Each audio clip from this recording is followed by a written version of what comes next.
Hi. Hi, Grace. Hi, Grace.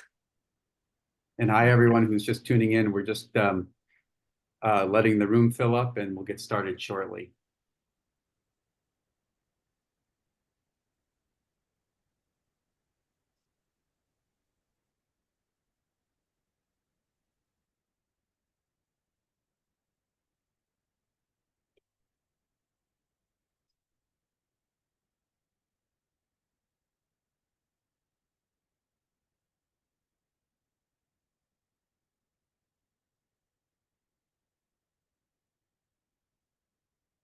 Just give it another minute or so and then we'll get started. We'll still see folks coming on in.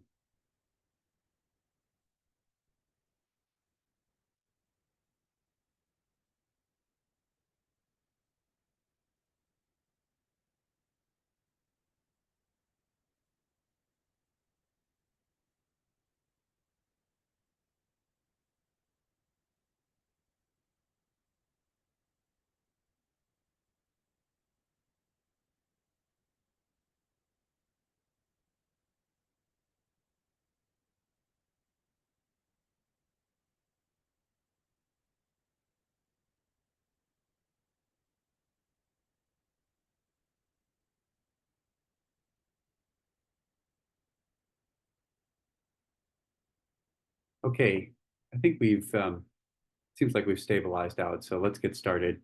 Welcome everybody to this really exciting Ocean Climate Solutions Innovation Exchange webinar, a conversation with Hourglass Climate. My name is David Koick and I'm the Chief Scientist at Ocean Visions, and I'm really thrilled to be here today with Dr. Grace Andrews, the founder and executive director of Hourglass Climate. I'd like to spend a few minutes just introducing you to Ocean Visions and the work that we're doing around marine carbon dioxide removal and why I'm so excited to host Dr. Grace Andrews here today. And then after that, I'll turn it over to Grace to have the floor and talk about Hourglass Climate.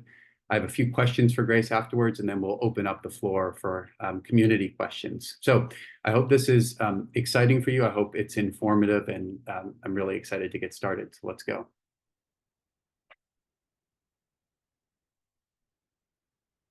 So in case you're unfamiliar, Ocean Visions is a science-based ocean conservation organization, and we're a nonprofit that sit at the center of a robust network of organizations, primarily but not exclusively in North America, that are working to accelerate ocean climate solutions. These include universities, research institutions, oceanographic centers, as well as the practitioner partners that are needed to scale those solutions from research into the real world, where they can make the impact on the trajectory of our oceans and climate that we all so desperately desire. This is a growing network, and I just want to highlight that we've recently added a few new partners, in particular the Environmental Defense Fund and Oregon State University. And so I'm really thrilled to welcome these new partners and continue to grow this network. Ocean Visions works on a four-part agenda to address the ocean climate crisis. And this agenda is designed to be comprehensive, and it's designed to be holistic. So no part of the agenda works without all the other pieces together. And the four parts of this agenda are reduction. We all know that the reduction of greenhouse gas emissions, in particular carbon dioxide emissions, is the number one thing that we need to be doing as a society to address climate change. So there are a number of initiatives that are underway to decarbonize our society. We're all well aware of those. We also think that the oceans have an underexplored potential for contributing to decarbonization. This includes things like decarbonizing global shipping, increasing blue foods, which have low carbon footprints, sources of marine renewable energy, and uses of micro and macroalgae for high-value bioproducts to replace conventional fossil fuel feedstocks. The second part of this four-part agenda is remove ocean-based pathways or marine carbon dioxide removal. That's why we're here today. That's what we're talking about today. This has been the bulk of our work over our 4 years of existence thus far.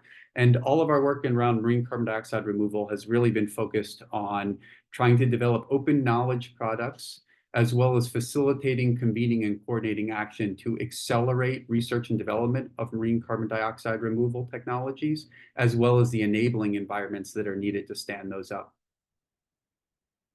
Even with decarbonization and marine carbon dioxide removal, our actions on climate are likely to arrive too little, too late for many critical parts of the Earth system and many critical marine ecosystems.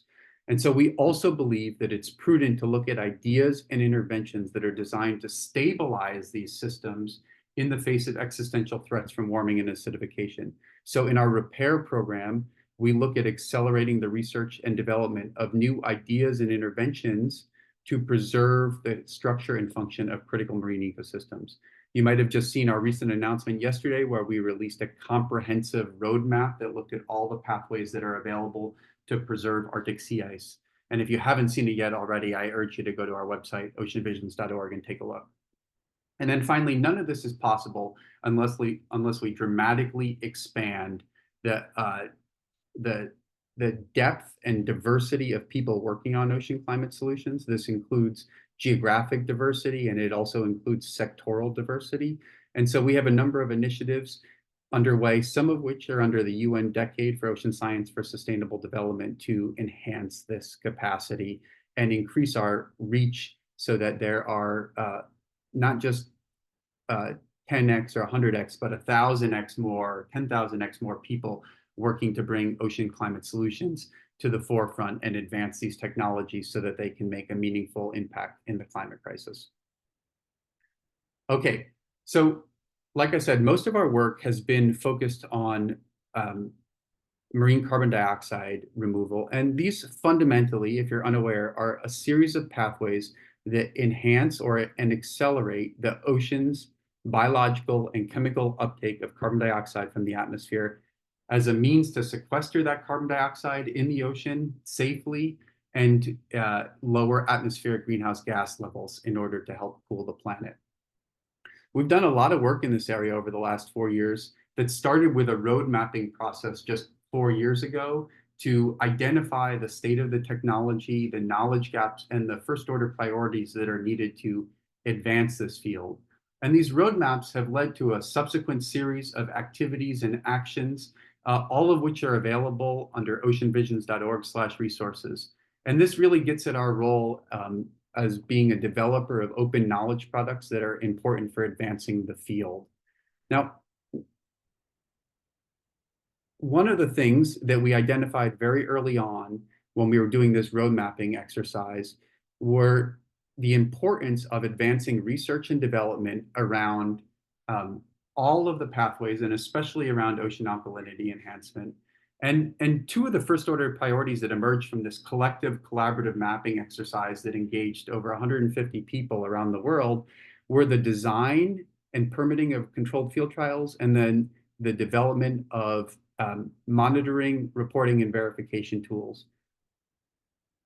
And people collectively came around and identified these, and people have worked on these for some time, but it's really in the last few years that we've come to realize the critical importance of these tools.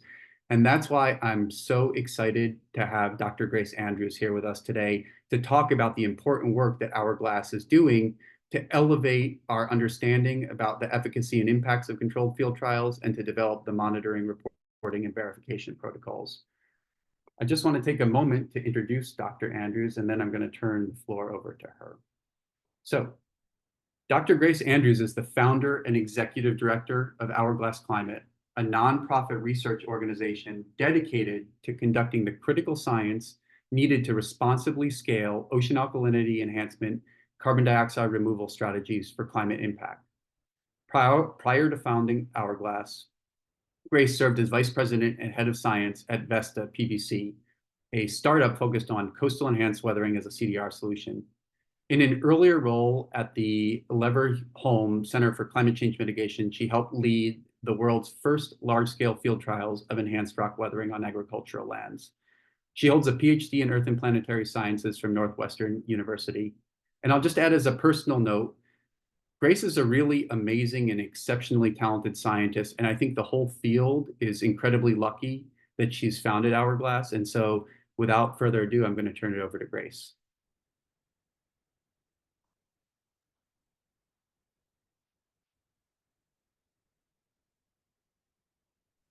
Thank you, David. That was really nice of you. Okay. Sarah, would you enable my screen sharing capabilities?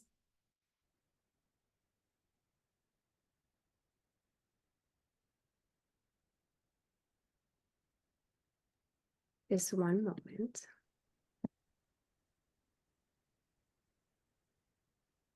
Okay, you should be good to go.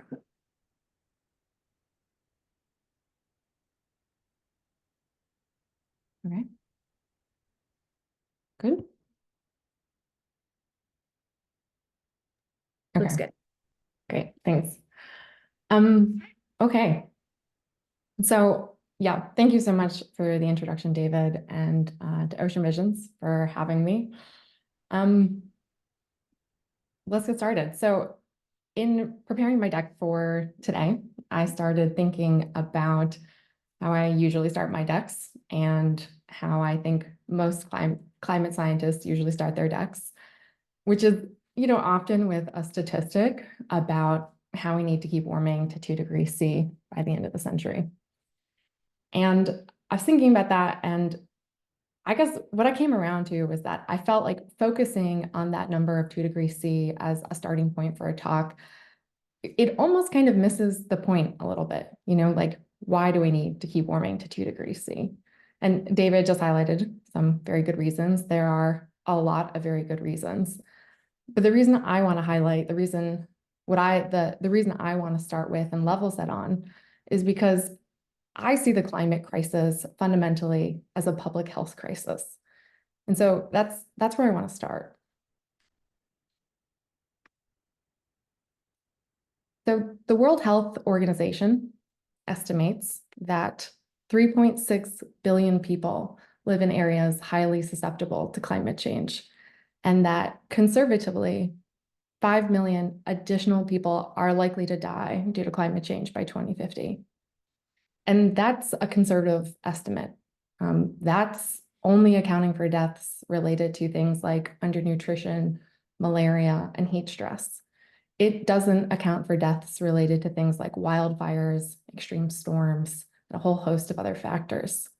Earlier this year, the World Economic Forum estimated 14.5 million additional deaths are likely to occur by 2050. And neither of these numbers capture the millions of deaths that have already occurred due to climate change. And so the climate crisis is really a public health crisis. And that is why it's so important to keep warming to 2 degrees C. Now, to meet that climate goal, of course, as David said, emissions reductions first and foremost. But we also need carbon dioxide removal. At this point, CDR is a non-negotiable part of meeting our climate goals. We cannot meet our climate goals without it, full stop. And we need a lot of it. We need something like 10 billion tons of carbon dioxide removal every year by 2050. In 2023, we delivered 125,000 tons. So this is a massive challenge, but we need to get there, right? We have a societal imperative to get there to save lives. So how are we going to do it? Okay, so anyone who knows me knows that I have spent, as David said, my entire career, both in academia and in industry, working on the development of a class of technologies that I call mineral-based ocean alkalinity enhancement. So these are technologies that use the dissolution of rocks and minerals to ultimately convert atmospheric carbon dioxide into alkalinity in the ocean. Alkalinity is a safe and stable form of dissolved carbon. These technologies can include the addition of minerals directly to the ocean through strategies like coastal enhanced weathering, enhanced blue carbon, ocean liming, but they can also include strategies that add mineral-derived alkalinity indirectly to the ocean. So dissolution on land, but then the output is to the ocean. So that can be via reactors, industrial outfalls, rivers, or soils. Okay, so why do I spend all of my time trying to get rocks to dissolve? Riveting, you're thinking to yourself. Okay, it really is. I really think this stuff is riveting. I think it's riveting because these strategies have outsized potential for climate impact. They have a unique ability to meaningfully contribute to climate mitigation. The CDR mechanism for these strategies is well established and nature-based. Basically, we're just accelerating Earth's long-term mechanism of atmospheric CO2 regulation that scientists like me have been studying for decades, so we know it works. Those decades of basic research have also established that the carbon removal is effectively permanent. We're talking tens of thousands of years minimum. At this point, there have also been a number of studies on the scalability of these solutions, and across the board, they suggest that they are capable of hitting gigaton scale. We have enough of the raw materials needed to run these strategies at scale, for example. We also know that these strategies come with significant co-benefits, such as the reversal of ocean acidification. LCA's life cycle assessments tell us that on the spectrum of CDR solutions, these tend to be low to moderate in energy requirements, and perhaps more importantly, they don't require renewables to be net negative. So that's a huge distinction from other strategies like direct air capture. We have the infrastructure needed to start to implement these strategies immediately. They don't require building new plants, for example. We're really just looking at repurposing typical farming equipment, dredging equipment, industrial outfalls.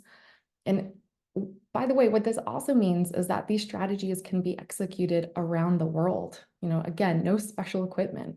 So they are not just for the global north. There's a real element of climate equity here. They come with little to no land use change or freshwater requirements, that we're not competing for critical resources. And at scale, they look to be cost competitive. So I think that these strategies could be an incredibly big part of our overall global climate mitigation portfolio. They have so much potential. But I'm also not here to sugarcoat things. If it was easy, we would have already done it already, right? They also have some really significant challenges. So right now, as I said, we know the CDR mechanism works, but what we're still figuring out is exactly the real world efficiency of that mechanism and how that might change in different implementation scenarios. And of course, this will play a really huge role in that final cost per ton. There is also some scientific uncertainty on the safety of these strategies, but this is something I think scientists have been working really hard at, and to date, no real showstoppers have emerged. There is uncertainty on how we quantify the carbon removal. It's easy to say, when you think about your storage reservoir being the ocean, this is a massive open system with complex biogeochemical processes over huge scales, right? How can we do this rigorously and garner trust, but also cost effectively? Huge uncertainty.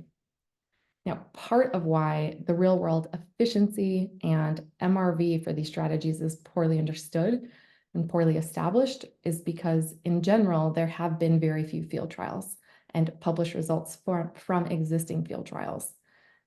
These field trials, they're big, they're expensive, multi-million-dollar projects, hard to pull off, they take a long time, so they are few and far between. But certainly a primary reason for few field trials have emerged is also because, particularly for mineral additions to the ocean directly, the regulatory landscape at both the national and international level for projects in the ocean is a work in progress, to say the least. Many countries are not issuing permits, and those that are, it can take years to acquire one because there's really no existing regulatory framework. And at the international level, there are arguments that these field trials should only be done for research and have no commercial interest. So this is a real issue in terms of moving the science forward. And lastly, because these strategies operate out in the environment and ultimately use the ocean as the storage reservoir, the stakeholder group is arguably the world, right? The ocean is a critical resource for basically everyone on this planet. It is a real challenge to think about who to engage with, how to engage, and who gets a say in whether or not these strategies move forward. So looking at this list, these challenges are not to be taken lightly. These are really big uncertainties. Yet we're living in a world where private investment in startups is providing a substantial amount of the capital for CDR technology development. So when you put all these things together, it's honestly not surprising that while private investment in CDR is annually over $1 billion in recent years, these strategies have received relatively little of that investment. In 2023, they received about 2.5% of private CDR investments. That's it. And according to BCG in 2022, it was even less. So they have so much potential, but relying on the current model of investor-based financing of startups isn't working. They're just not at the same TRLs. The risk profile here is just not as favorable as more engineered solutions right now. So with all that in mind, I started thinking about other potential organizational structures that could help solve the challenges of these technologies and basically ensure that they don't succumb to the valley of death. And I zeroed in pretty quickly on the organizational structure of a nonprofit research institute. That attracted me initially because it seemed like it could sit at the intersection of academia and for-profits. So I started looking into it. And what I learned pretty quickly is that these types of organizations account for about $30 billion of spend annually in the US. And by far, biomedical nonprofit research institutes dominate that spend. They make up about 74%. And so clearly this model is playing a role in the biomedical field. And I wanted to understand how they are uniquely contributing, what role do they play, and can we use this as a framework for a successful model in the CDR field as well? So I spent a lot of time reading about a field I previously knew nothing about and went down a lot of rabbit holes. And I still won't profess to be an expert, but in my research, looking at institutions like Janelia and the Broad Institute and a whole host of other examples, I landed on really 5 main traits that seem to define independent biomedical research nonprofits. The first is that they're highly focused. So for example, they'll be focused on rare diseases or diseases that primarily impact the developing world. In these instances, VCs or large pharmaceuticals are often not interested in pursuing therapies because of low profitability or poor IP protection. So nonprofits, which drive attention and diverse funding mechanisms like philanthropy to these specific diseases can step in. So you can think like the Cystic Fibrosis Foundation. They feature high-risk, high-reward innovation, where the reward may not necessarily be financial, but rather societal. So the opportunity to save many lives. And this is made possible, again, through their diverse funding mechanisms. They often conduct what's called translational research, or they have an expression in their field I really like, which is called bridging bench to bedside. So the goal of translational research is to move basic research quickly and efficiently into practice. It includes clinical trials, IE field trials, and also incorporates community engagement. So to understand how healthcare advances can be efficiently and effectively adopted in the real world. It's a very applied, outcome-driven, end-user-driven way of approaching research. These nonprofits are also highly collaborative. The focus and mission and emphasis on translational research promotes an organizational structure where researchers from many disciplines come together to work on that focused mission from different scientific perspectives and across scales. And finally, they commonly produce public goods. So they recognize that some computational tools and data sets have high potential for positive impact when made publicly available rather than being kept hidden away in the IP portfolio of a for-profit. So, a famous example of such a public good would be like the Human Genome Project. But there are countless other examples of tools and data sets I came across in my research. So tools like mechanistic models for predicting embryo development or data sets like a current project to map the unintended side effects of every FDA-approved drug. Really cool things. So the list is endless. But so taken together, right, these nonprofits, they are filling a unique role in their ecosystem, different from university labs, biotech startups, large pharmaceuticals. They are marshaling diverse resources to solve really big, really hard, interdisciplinary problems that can benefit the world, but don't fit nicely into the risk profile of a traditional investor. So I can think of some other things that fit that description. Okay. So hopefully I was able to convince you at the start of this call that mineral-based OE strategies are worthy of dedicated focus due to their significant impact potential. But likewise, that innovation in this field is at the moment inherently high risk.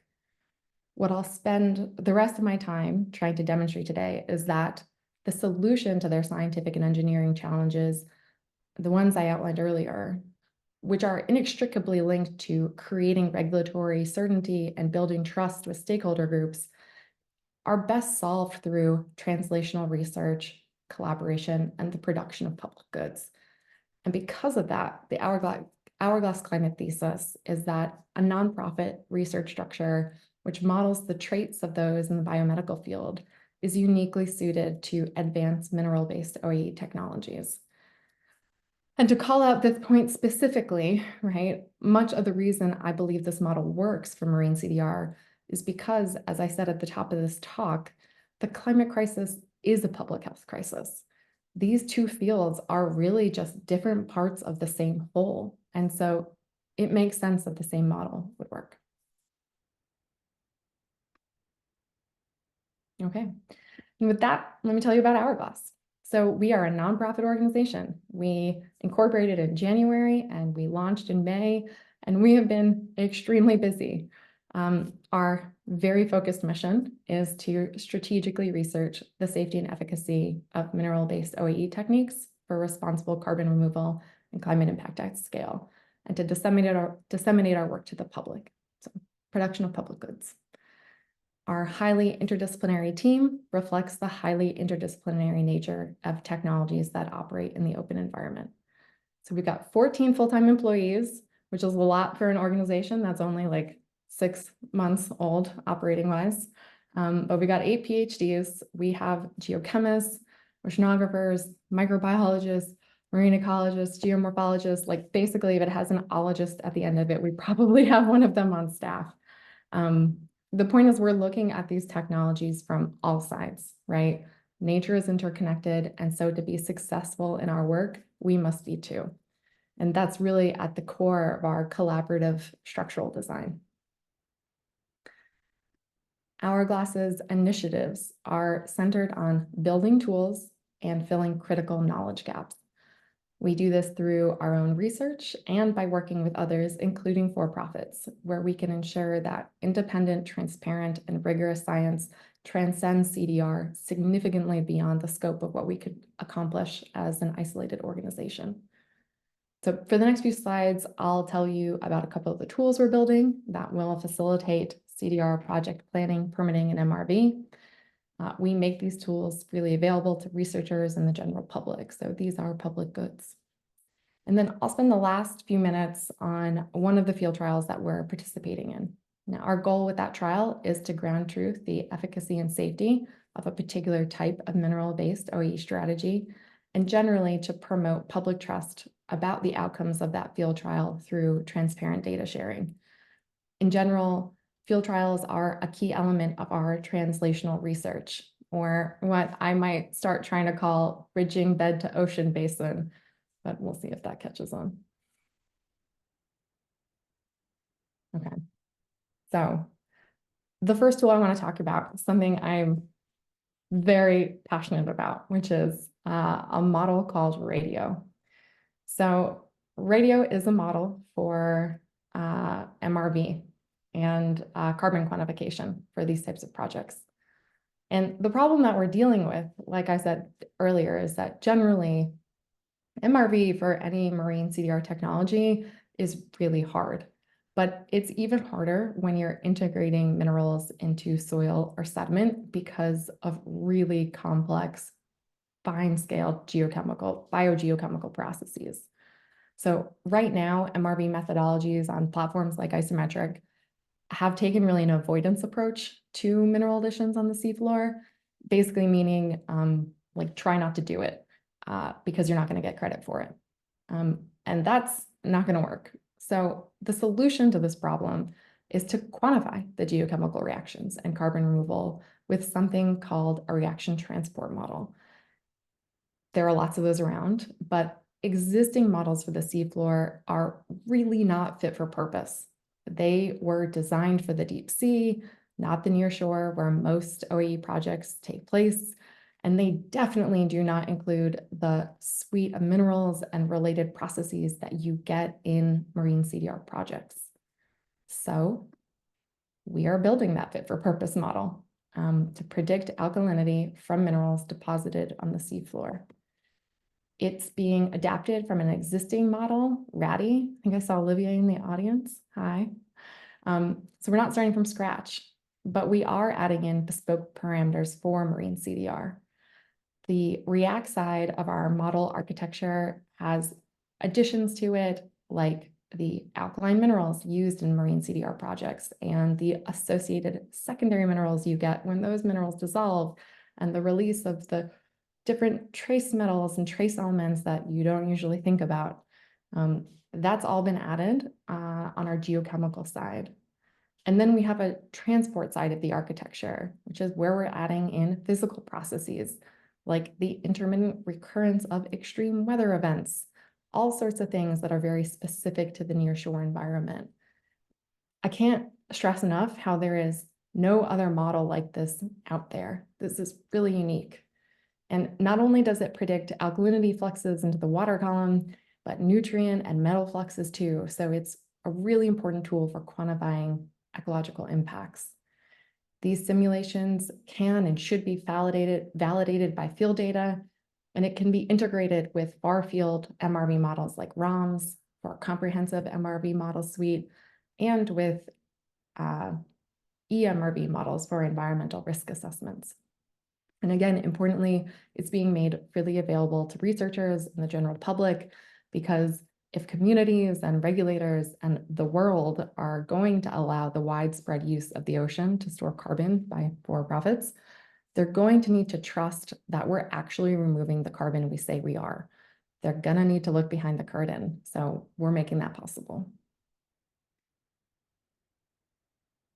Another initiative that I'm also very excited about is something we have very recently kicked off, which is building a model-based framework for environmental risk assessments.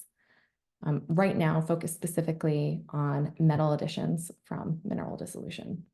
So the problem the industry has here is that no one really knows how to quantitatively characterize environmental risk or impact from marine CDR projects. It's a problem for regulators trying to decide whether they want to permit certain projects and what kind of monitoring to require. And it's also a problem for MRV methodologies, where the environmental monitoring component is typically just a list of measurements to make, but then no follow through. What do you do with all those measurements? And how do we know if a project was actually responsibly executed and the carbon credits should be sold or purchased? So we are taking on this challenge by building out a framework for assessing environmental risk based on quantitative models. So the framework is being built around a few guiding principles. To start with, we're focused on adapting existing models that already have regulatory precedent.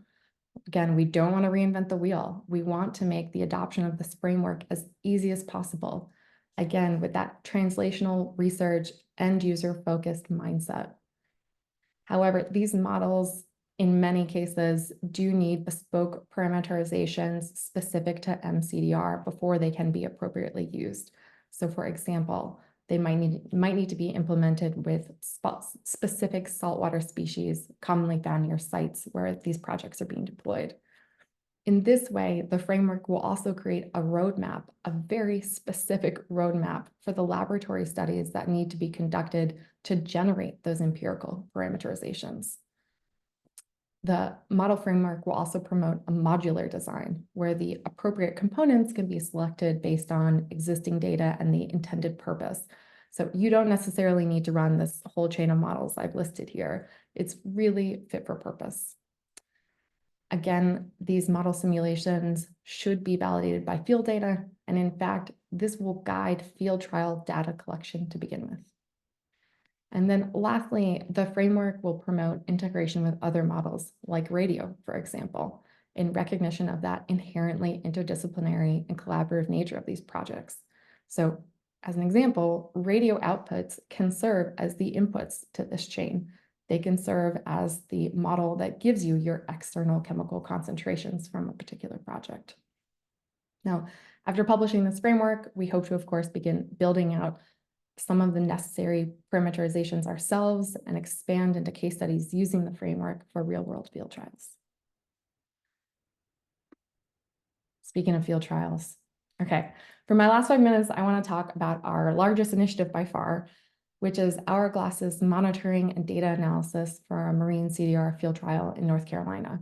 And this is really important because I think it uniquely exemplifies the power of the nonprofit research model. So back in May and June, a company called Vesta placed about 8,000 tons of olivine off the coast of North Carolina as a series of berms or wave attenuation structures.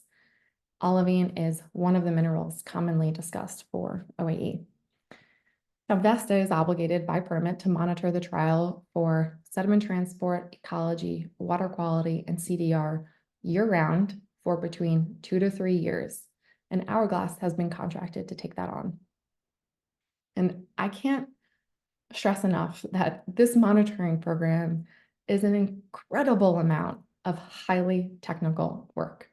So to fulfill this program, Hourglass has hired 3 full-time employees with specialized training that live at the field site and spend all day, every day, prepping for monitoring, getting out on the water and conducting the monitoring, analyzing samples, QCing the data, and turning that data into conclusions about the fundamental nature of marine CDR. So we also have the rest of the Hourglass team with their scientific specializations that contribute remotely and come to the site as needed. So this is frankly a level of effort that no single academic laboratory could pull off. There is no professor that could have 3 PhD students or 3 postdocs doing quite literally nonstop fieldwork for 3 years. There is no singular research lab with all of the necessary interdisciplinary expertise to pull this off. And there are real efficiencies to be had for having all of those various expertise under one roof rather than spread across, say, 5 different research labs, each giving the project their 25% attention. So for this kind of project, it had to be a different model. And because Hourglass is doing the work, the data from this project will be published for the public benefit. And the public can have confidence that the conclusions regarding the safety and the efficacy of this technique do not have a for-profit motive behind them. So the data becomes a public good. Now, it's only been 3 months since the project started, but we are already getting really fascinating results with respect to the carbon removal. And because I am a scientist, I couldn't not share some of this with you. So I am going to give you 1 slide of data to conclude this talk with, and then you'll just have to wait to AGU or something like that. So we have been monitoring the carbon removal at the project site by focusing on the sediment water column interface using 2 different redundant approaches. So again, we're focusing at that place where the olivine meets the water column. We're doing 2 approaches. The first is looking at sediment pore water profiles, basically looking at the water that sits around all the olivine grains and looking at its geochemistry. The other thing we're doing is we are deploying chambers that sit on the seafloor and measure the geochemical fluxes coming from the sediment into the water column. And we've been making these measurements at multiple sites, including the olivine berm and a control site that has no olivine. So I'm really excited. I'm going to share with you today some of the pore water profile data. All the geochemists are leaning in. Okay, let me orient you a little bit. So these are 4 plots of pH, alkalinity, dissolved inorganic carbon concentrations, and PCO2. And the y-axis here is depth, where 0 represents that sediment-water interface. So above 0 is the water column, and below 0 is the sediment. And again, these are pore water profiles. So in the sediment, it's the chemistry of the water surrounding those olivine grains. And our key observations, oh, and I should mention, this is data from 1 month after the project was placed. So olivine that's been out in the real world doing its thing for a month. The green is the olivine and the blue is the control site, and the solid lines are our empirical data. Key observations, okay. pH at the olivine site, it increased, and it increased a lot. A 1 pH unit change, that's a lot. If you're not a geochemist, you'll just have to trust me. If you are a geochemist, it's a lot. Yeah, it's a lot. But it's expected, right? The dissolution of olivine, this is an expected outcome. We can also look down here at PCO2. And again, what we would expect to happen is that the CO2 is getting gobbled up through the olivine dissolution reaction. And what do we find? We find, again, PCO2 goes way down. So that's an expected result. And I have to say, it basically goes all the way to 0. And I could give a whole talk on the implications of that alone. But for this one, we'll just say, like, that's what we expect to see, is the consumption of CO2. What's weird, unusual, unexpected, I'll say, is in the alkalinity data and the dissolved inorganic carbon concentrations. So let's all remember what we're doing here. Ocean alkalinity enhancement. What we find is that the alkalinity actually goes way down at the olivine treated site. So this is an unexpected result. But I'm going to put unexpected in quotation marks, because for the Hourglass team, it wasn't actually unexpected at all. The dashed lines on all these figures show you what the output of the radio model gave us for the field trial simulated at day 25. And you can see we're getting a really good fit. So we thought this was going to happen, and it demonstrates both the strength of the radio model in predicting the outcomes of a field trial before you even do the field trial, but also its ability to have a role predicting the outcomes of a field trial past the point of monitoring. This is a really important tool. But okay, so why did the alkalinity go down? Well, what radio tells us, and what we're going to be confirming in the coming months with more data, is that we're likely forming carbonate minerals, where the olivine-derived alkalinity, instead of being released into the water column, is being consumed in carbonate minerals. And this is a really interesting result, not only because it's, technically unexpected, but because it has really interesting implications for CDR. So when you form carbonate minerals, this is a somewhat less efficient form of CDR on a ton per ton basis. But on the other hand, the carbon removal is happening effectively instantaneously, rather than having to wait for air-sea equilibration of the CO2, which could take 10 years, and in some circumstances might not happen completely at all. And the MRV is also easier, again, because it's happening right there in the sediment, which we are closely monitoring, not in the water column, not in the far field. So these things really matter from a financing perspective. But I have to emphasize, this is data from just the first month of this field trial. We have a long way to go, and I'm sure things will change. But it's nonetheless just a massive step forward for this CDR strategy, demonstrating our ability to successfully model the carbon removal and then validate the model results with in situ field data. So well, thank you for your time.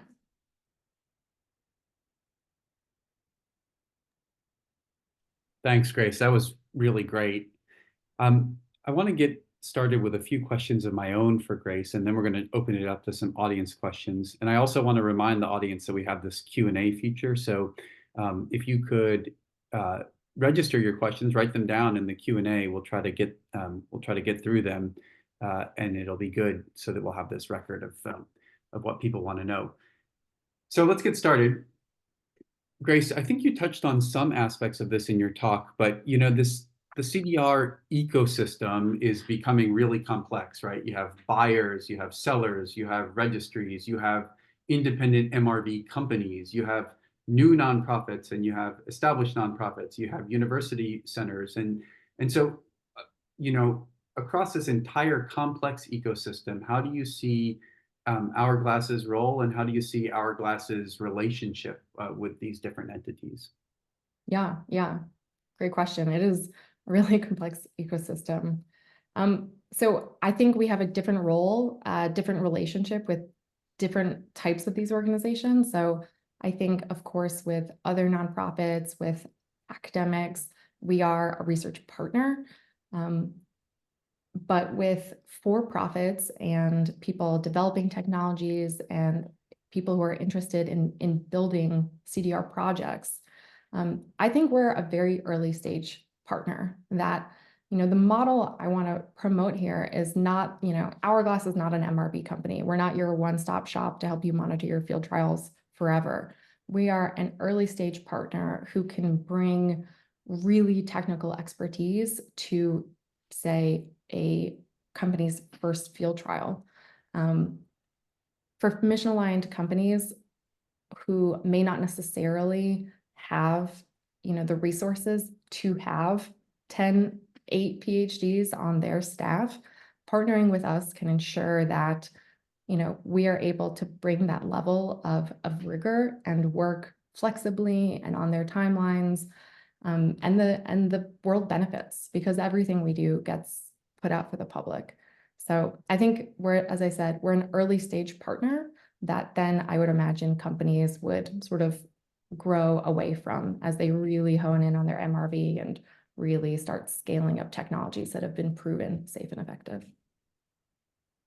So speaking of these outputs, what do they look like? What forms do they take, and when can people expect to see things coming from Hourglass?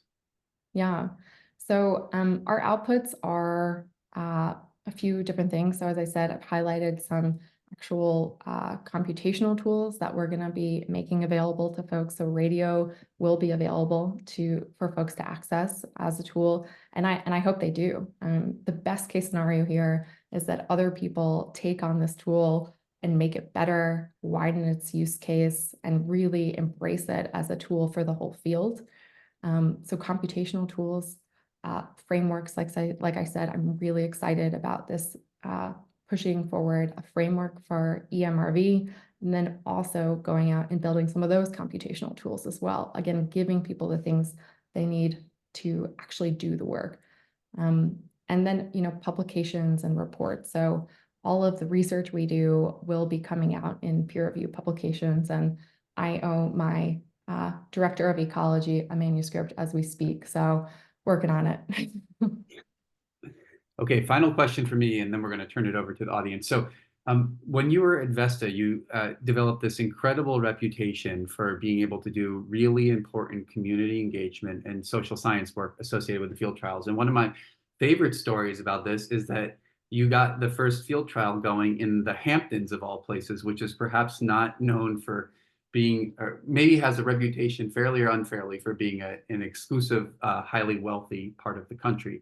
So with that context, what is Hourglass's role with respect to community engagement and the social science associated with field trials that are ongoing now and field trials that we know need to happen in the future?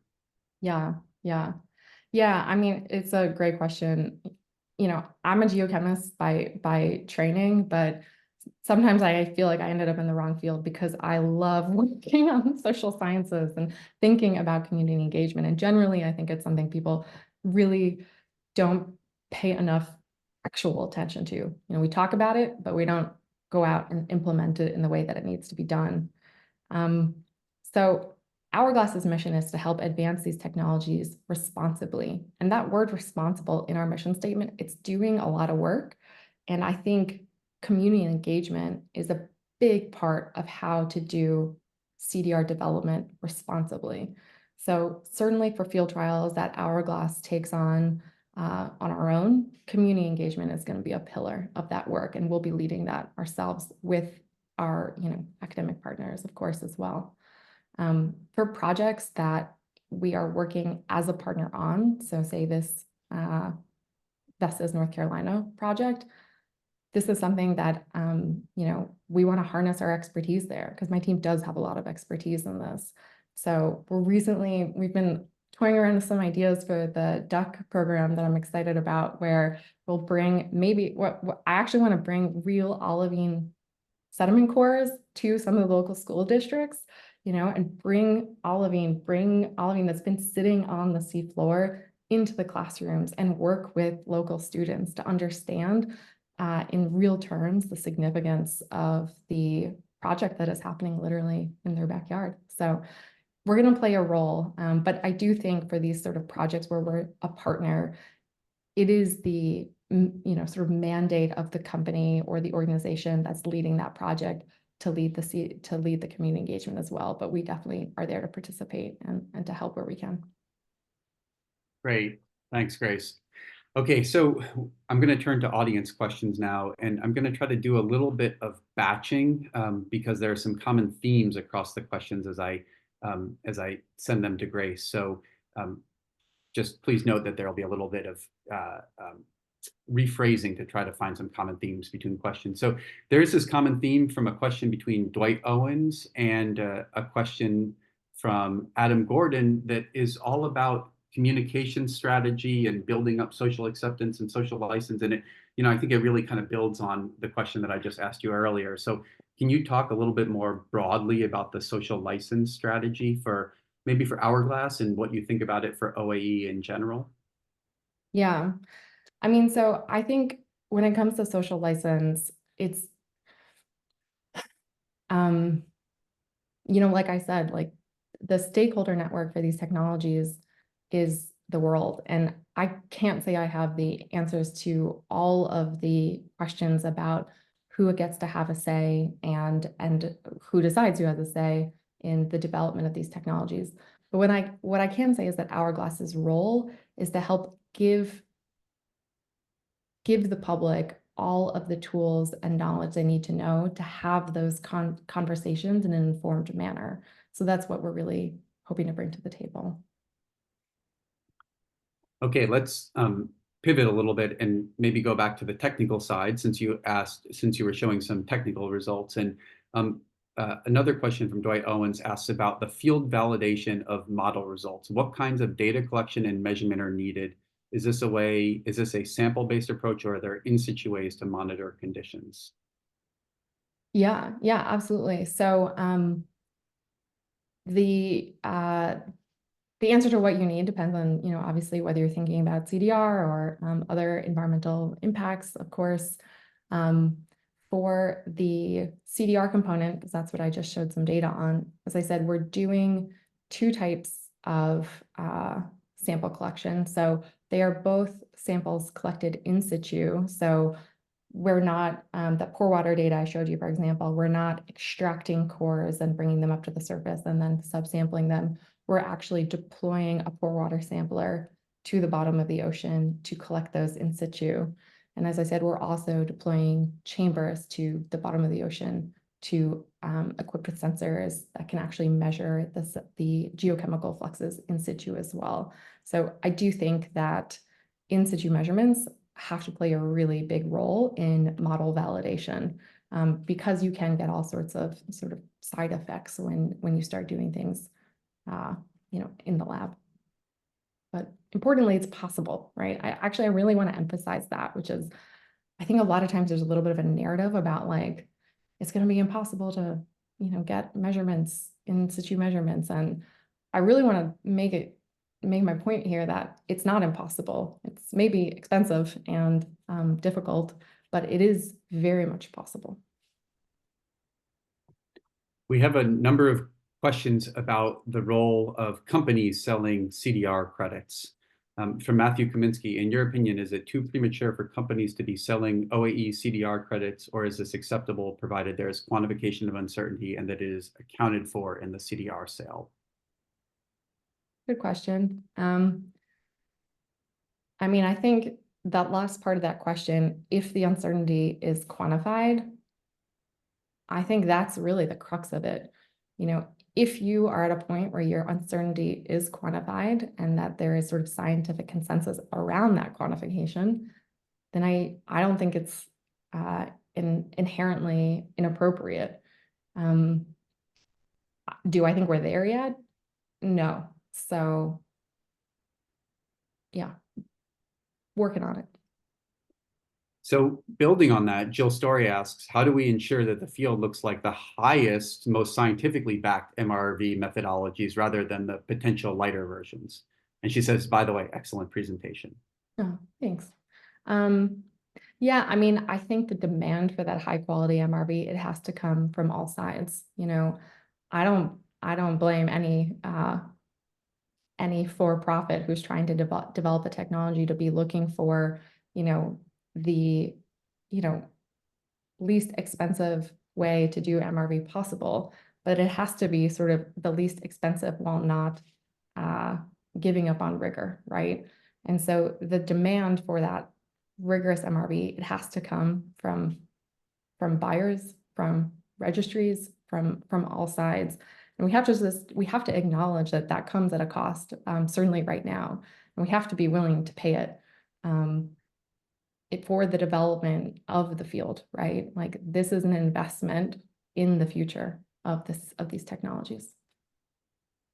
Okay, final question here before we move to some closing remarks. So in order for net CDR to happen, the gross amount of CDR, the total amount of CDR from the field trial has to exceed the life cycle emissions of the process. And so Adam Siegel asked, to what extent is Hourglass engaged in the full life cycle analysis of projects rather than the examples given, which is monitoring of the specific physical performance at the demonstration site? Yeah, good question. You know, right now we are not focused on that emission side of the equation. Few reasons for it. Right now, it's not in our wheelhouse of expertise, but also honestly, I think the reality is, I mean, I've done LCAs at my former organizations, and those LCAs they have numbers in them that are coming from the supply chain, private information that right now, you know, it's not publicly available. And so I think it's difficult to do that based on just, you know, literature reviews and things like that, which is what Hourglass as a nonprofit have access to right now. But it is, of course, I mean, it is the other half of the carbon removal quantification. So it's just as important to do that rigorously. But yeah, right now it's not our focus. Great. Well, I hope that was really informative for the folks tuning in here. We were able to get through some of the questions, but not all. And I think the fact that we weren't able to get through all speaks to the great interest that folks had in this presentation. I personally found it super informative and exciting, and I just can't really wait to see what's next. So I'm going to turn it over to Grace for some final remarks, and then I'll close us out. Yeah, thanks. Yeah, I want to thank everyone who tuned in to listen to this and to Ocean Visions for having me. I think that this is a really important moment in the field where we still have the opportunity to make decisions about how we want these technologies to develop and what bar we want to hold them to and how we want to design the ecosystem of players around these technologies. And so Hourglass and I personally am here to advocate for the idea that we need to underpin the development of these technologies right now with absolute rigor. I mean, I said it earlier when I was speaking, but we cannot expect the world to let us use the ocean as a storage reservoir if they don't have full confidence that we're taking the carbon out of the atmosphere that we say we are, and that the environmental impacts, whatever they may be, are well quantified and transparent. So I see this as absolutely bringing this rigor and transparency as absolutely critical to facilitating ultimately the scaling of these technologies and the climate impact we so desperately need. So yeah, thank you. Thanks, Grace. Okay, I'll just close out to say that this has been such a pleasure to host Dr. Grace Andrews, founder and executive director of Hourglass Climate. And if you like this kind of programming, I'd urge you to subscribe to our newsletter. You can follow us, oceanvisions.org/signup, where you'll get notifications of ocean climate solutions innovations webinars like this one, and a whole host of other activities that Ocean Visions is doing to accelerate the research and development of marine carbon dioxide removal and ocean climate solutions more broadly. So thank you very much and have a great day. Goodbye, everyone.